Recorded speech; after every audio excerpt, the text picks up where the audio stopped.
talking to someone who was racist, I would want to tell them that they need to educate themselves.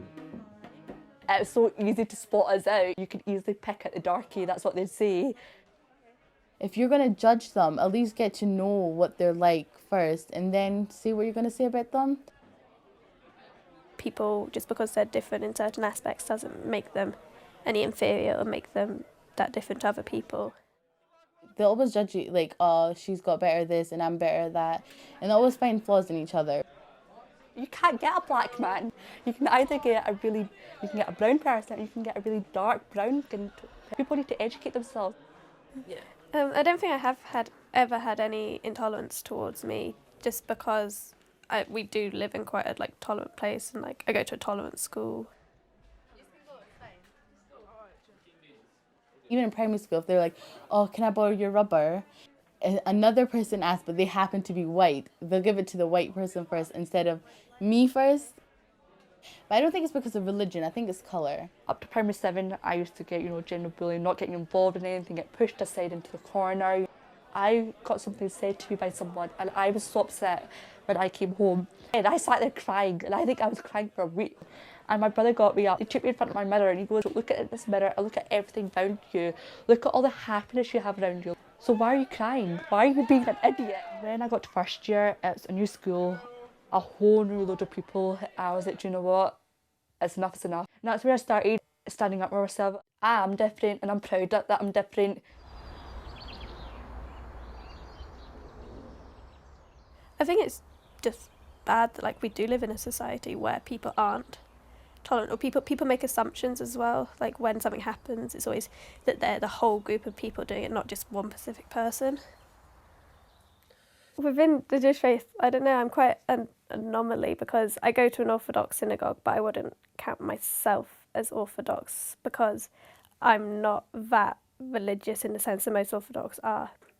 So I'd probably say I'm not a modern Orthodox, but slightly less than a modern Orthodox. So I will drive on Shabbat and I will use lights and everything.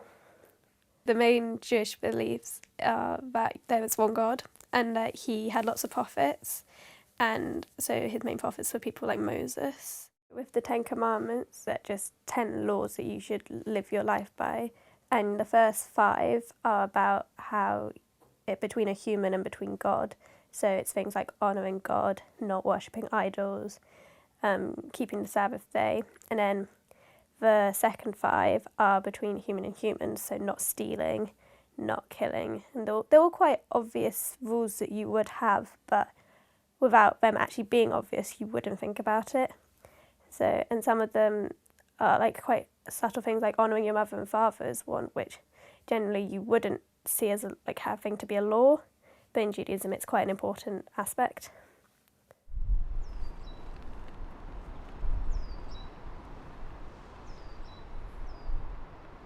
Of course, I'm a Muslim. I believe in one God. I follow the religion Islam. I was born a Muslim. It's a perfect religion. It's just the people that follow it, that portray it, aren't perfect, because humans aren't perfect. They have flaws. And it's the things like that that make other people think of Muslims being bad. When you're younger, you learn you're not allowed to swear. You must always obey your parents. You pray 5 times a day. When you're little and you obviously obey your parents, when someone realizes they disobeyed their parents, they'll feel like, oh my God, what have I just done? Or they'll get really scared. If you hear someone swear, you'll be like, oh my God, I'm never going to say that word in my life, kind of thing. Then you grow up and then you realize what society is actually like. People that are extremists or terrorists, things like that, I don't really know much about them personally. I don't really want to get involved in that part. It doesn't really affect me in a way. For example, they're like, oh, Osama bin Laden, this and that, number 1 name as terrorist, obviously he's a Muslim, kind of things. I don't feel that, I don't know him, I don't personally know him, I just follow the same religion as him, so what can I do about it? I think what I've been brought up with is good, reasonable, it's important, and I can always rely on God, because he's always going to be there, but people aren't. My personality is representing me as a Sikh, not representing Sikh community as a whole. So we believe that there is only one God. So it doesn't matter whether you follow, what faith you follow, what religion you follow. At the end of the day, we all believe in that one God. Yet it's different that we see God in different forms. We believe in the Guru Granth Sahib Ji, so that's our holy scriptures. That is our 11th living guru. Like we have in Sikhism, we had in the past, we had 10 gurus who were our kind of teachers, right? So like we have teachers in school who guide us through life, who prepare us for that one point in life where we can set out in the big bad world on our own 2 feet. That's the same thing that our 10 gurus done for us. I think that I am guided by being Jewish because I do have something that I know is like a baseline of where I find my morality. So like I know that if I need to make a decision, being Jewish can often help because you think, would this be in line with what I believe? But then a lot of the time, being Jewish like it doesn't even cross my mind. Like I know to myself what's right and what's wrong. I think for me, praying doesn't really make me feel any different. Like it's almost like when you learn to read, how you read something over and over again so you can learn to read it. That's what it's like now. Like it's just going through a set of motions because you should. When for some people, every time they pray, like it means something different. But that never really happens to me. An Orthodox Jew, like a very religious one, you'll pray 3 times a day. But I only pray when I go to synagogue, which would be on a Saturday.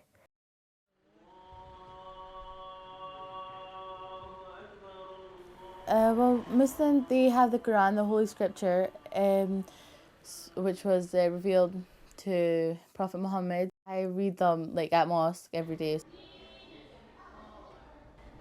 When I pray, I usually wake up earlier than anyone else does, and it's like the whole house is quiet, it's dark outside, and you pray, and it just feels so good. Like it's just you and God and no one else, and you just praying like take as long as you want and just focus.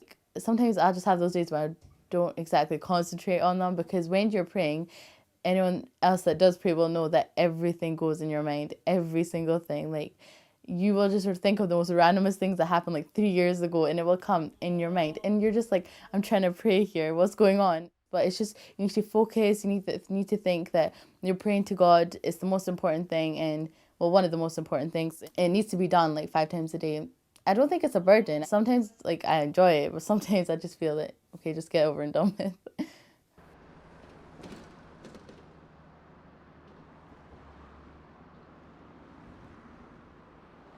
I get up between sometimes 3 o'clock, 4 o'clock, 5 o'clock if I'm really lazy.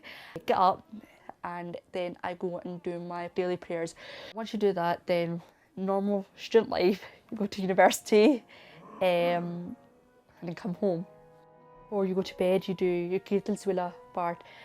And throughout the day, you're always doing Nam Simran, which is basically just repeating God's name. Sometimes, yeah, you do get bored of it as well, and you want a wee bit of a change, so you stop for a while. But I'm always just repeating God's name, because that is what I feel happy doing. What's changed in me after becoming baptised is I've just become more closer to God. Where I used to rush before do my evening work quickly, hurry up, I need to go and watch my programme. Now, no, I sit there peacefully because I enjoy doing it peacefully now. But I do feel I have a lot more to work on though. I have so much to work in. I'm only this close. I've only got that much closer to my God. I haven't got that much. I still got ages to get that much closer to Him, you know.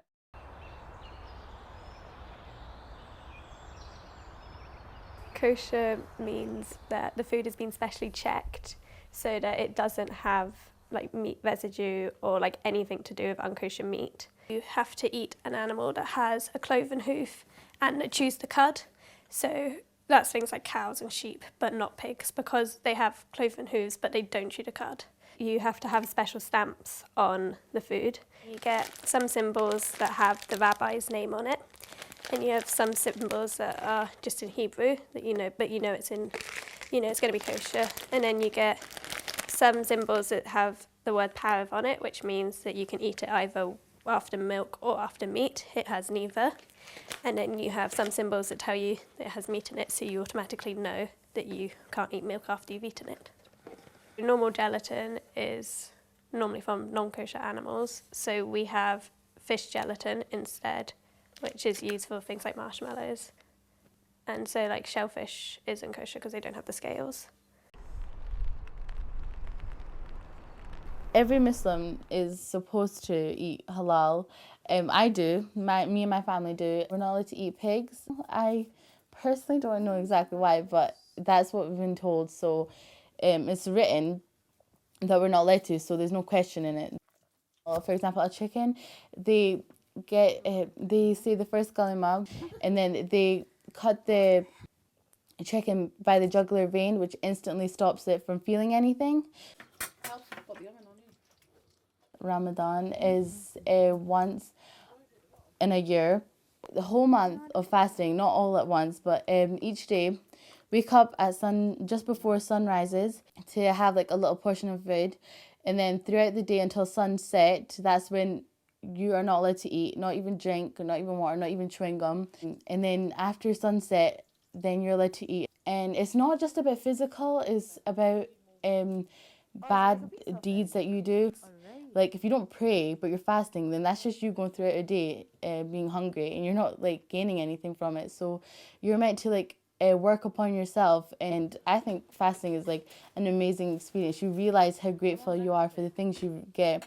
People that don't have food, you wish you could do something for them. But in school, like if we're fasting and they're so shocked, they're like, whoa, so you're not allowed to eat? And we're like, no. And they're like, you can have water though. It's just like, we're not even allowed water, it's okay. I'm like, how do you go to that? I can't even go through 2 hours without eating.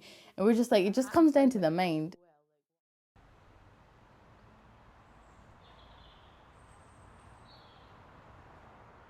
Before I became baptised, I was known as the party girl. First person on the dance floor, last person off. I dance like as if I've got some sort of ghost inside me, you know, Michael Jackson's ghost inside me. In our Guru Granth Sahib Ji, they say that you shouldn't dance like a monkey. It's not that I'm not allowed to dance, it's that I can't dance in my mad haywire way anymore. I have to be, you know, that mature girl who stands on one side and claps like an old woman, let's say. The other thing would be my music. If there's no music, there wasn't any actual. Replacing that with Sikh hymns. I've noticed that when I used to listen to all my Bhangra music, all my Bollywood music, there would be times afterwards it influenced my head. I get angry really quickly, or it just filled my mind with a lot of negative stuff. But see, when I start listening to my hymns and stuff, it calms me down a lot. It's like, it takes me to a whole different place where I'm a completely different person, I'm completely calm. It just makes me so happy.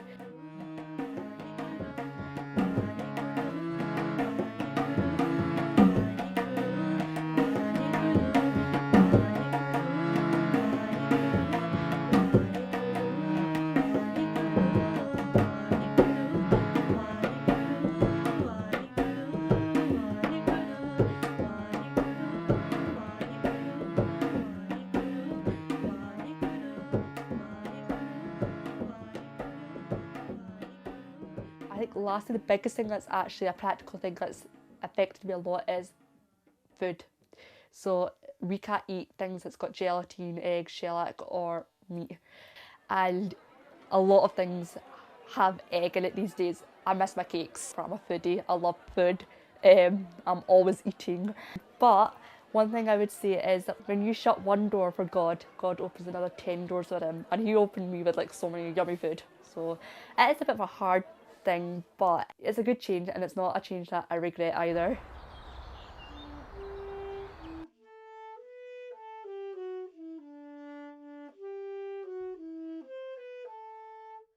So a typical day, like being Jewish, doesn't really come into it, except when it comes to eating. Like that's the only time I notice it. So it's quite difficult when we're going out because I'll eat vegetarian out. So then whenever we go to like a restaurant, like I went to Nando's with my friends, and obviously it's a chicken restaurant, so there's like 2 choices that I could choose from. So that's quite like a hindrance. And then also having to like check the packets of food, like check that they're vegetarian and check that they don't have other things in. And Yeah. So, like, I'd literally just do what every other teenager will do. But then at the weekends, you notice it more because, like, I go to synagogue on a Saturday and I teach in a Sunday school on a Sunday. But that's probably the only time that, like, it's obvious to me that I'm doing something different. Turban is an English term. We call it a dastar. The way you recognise a Sikh is with the dastar. Is to keep your head covered, to respect your hair, because basically your hair is a gift from God. That's why we try to protect it. And like you all have a bad hair day, I could also have a bad dastar day where it could take me a maximum of 45 minutes. And then at that point, where you're pulling your hair out, I'm ready to tear the material. It's been about a good maybe 3-4 months since I've started wearing it. And I thought it would take me really long to do it, but it only takes me like 10 minutes to do it. And then basically you get this material, which my material is 7 meters long. Just taking each piece of material and straightening it out properly and just wrapping it round to make the neat layers. And until you get to the top, and then you tuck the last bit in the back, and then you put in. People can wear up to at least 50 meters on their head. Everyone has their own unique way of tying it, and that's another thing that's so beautiful about this style, that no one can ever copy your style, and no one can copy it ever, which makes you even more unique. So the whole point with the star is that it gets my hair in place and it stays on perfectly. I think I get more respect because I wear the hijab than oppressed because I'm not. There are Muslim girls that don't wear the hijab. I obviously do. And I think people treat us differently because in primary school I never wore the hijab. And I went to first year and I wore the hijab. And everyone's like, Serish, what are you wearing on your head? I was like, it's the hijab. And they're like, why'd you wear it for? I'm just like, it was part of my religion. I'm growing older now, so I might as well. And they accepted it. They didn't judge me for it. They still knew who I was. I'm still the same person. I just cover up more. I wear my hijab everywhere outside. In my house, I take it off. And outside, I wear it to school, wear it in PE. I'll wear it if I ever go to the gym. I'll wear it there. You wear the headwear, and as you can see, I'm wearing a long dress, long sleeves, and like if you're in public, be modest because it's not just physical. It's obviously like inside and who you are. There used to be a women's pool somewhere in Leith, and we used to go there a lot because obviously you can't go to the same pool as a man. If we're like on holiday, then you can get like a full length swimming costume. It's called a burkini. And you can get like a headwear you can just cover up and go into the pool. I think it's okay. So yeah, I wouldn't mind. If women want to cover up, then that's their own choice. But when women want to uncover themselves, and that's perfectly fine in this society, which isn't even fair, because it's more accepted to be naked than covered. And that's not even basic respect. There's always been like discrimination between Jewish people, so like the most obvious ones being like the pogroms and the Holocaust. And so that was just people truly being ignorant and not knowing and being educated in the wrong way, so one person's belief being projected onto everyone. It's made us more of a race than a religion, because now you get a lot of secular Jews who have no belief in God and don't go to synagogue but will count themselves as Jewish. So it's more part of who we are rather than just a religion that we've picked up on. Although like we're not from a specific country, we all have like the same base layer of heritage almost, and a way that we think of things and a way that we do things. Technically, to be Jewish, you have to have your mother who's Jewish and then like her grandmother, so it goes down the mother's route. Often when people do marry out with the really orthodox synagogues, they won't let them be members and they don't count their children as Jewish, which means they don't get all the opportunities that someone whose mother is Jewish would. My dad's not Jewish. And so over the years, he's like learnt quite a lot about it. So at Passover, he knows what we're doing and stuff, and he can like follow the book, and like he knows when all the festivals are. So it hasn't really impacted us at all. I think in the future, I would like to get married, but I don't really think it matters who to. Like, I don't mind if they are Jewish or not. They just have to be accepting that I want to bring up my children in a Jewish faith. When I do get married, it'll be my choice because it was my mum's choice, so she thinks that we should be able to have the same choice that she did. Well, arranged marriages are quite, I don't think it's an Islamic thing. It's not even Islamic. It's the fact that it's more of a traditional, cultural thing, because if people are saying something about arranged marriage, it's probably from like a Pakistani person that's been mentioned in it, or Indian. I'm not sure about other cultures. The parents can arrange something. They can be like, oh, for example, if my mother came to me and said, I think you're old enough to get married, and I would be like, okay then. She'll find someone suitable that she knows me, she's raised me, she'll know everything about me, she'll find someone who's suitable for me, that has respect for me, etc., etc., because parents do know best by the end of the day. And they'll find someone who's suitable for me, and they'll be like, okay, Serge, this is the guy, we want to meet the family, etc., etc., and she'll let me have the decision whether I want to marry them or not, because a marriage is a huge step in life, and that's where you're going to be for the rest of your life. So she'll give me the decision whether to do it or not, but she would never force me into it. If I said no, then she would be okay with that, and I'll give her a reason why, of course, but if I wanted to marry someone myself, then I would at least do it in a sensible way, tell my mum that I would like to, and then she'll have to agree to it for it to actually happen.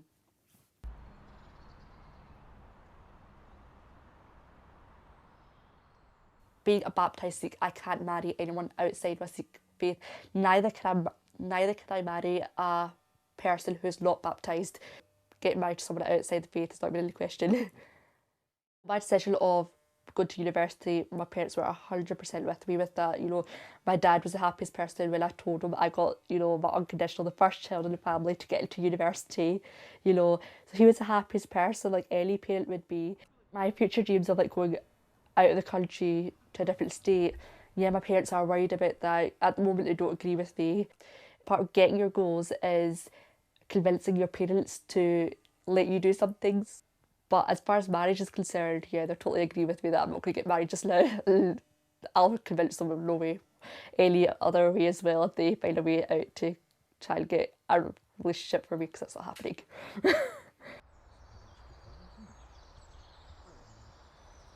I'm going to Israel in the summer for the first time. I'm really excited because we're doing a thing called Tour, which is like what every Jewish teenager, when they finish their GCSEs in England, so my high is up here, they go for 4 weeks with like a youth group, and you just go around like the whole of Israel experiencing it. And so I think it's going to be really good, but then I think again, it's you do miss out quite a lot, so like you don't get to see the other side of like what's going on there, so you don't get to see like the Palestinian view, you just see the Jewish view. I think it's bad because people have such a view that like you can only have one view, like you have to be either like pro-Israel or pro-Palestine, when really like you shouldn't have to make a choice of either. Like you can be not pro both but not against both, like you can be on the fence, that's the word about it.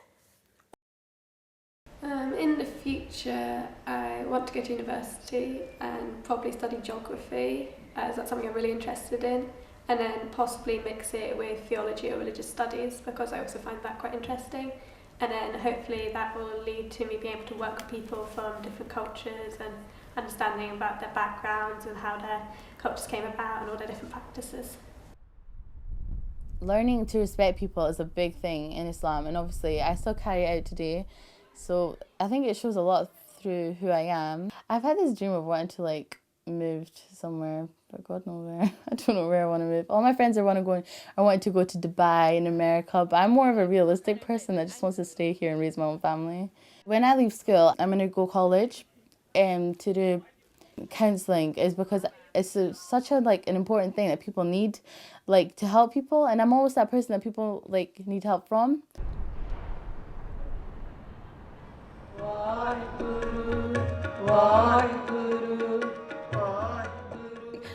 For me personally, I don't ever want to just be bound between four walls of a marriage.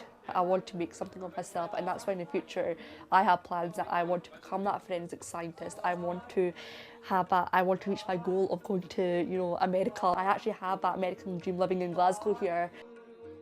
I want to travel, you know, the world for a year or two, and then my parents can happily get me married to whoever they want, but a nice guy with a good job and a chef who cooks for me, but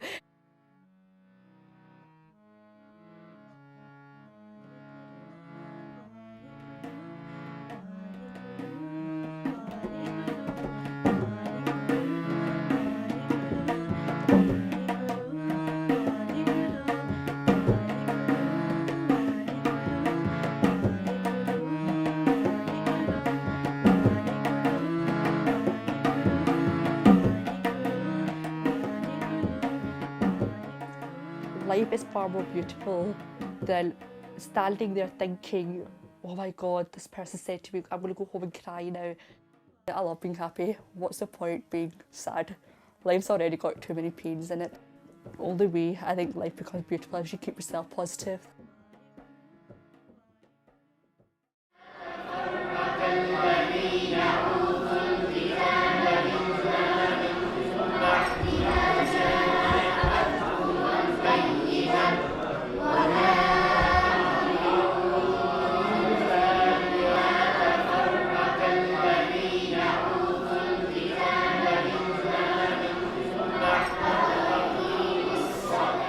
I live here. I'm proud to be Scottish because I am. When it comes to faith, people are really down to earth about it, and they don't look down upon people because they know that everyone stands on the same ground. Okay. Oh Allah Ta'ala. I speak in folk tongue after 2, 1, 2.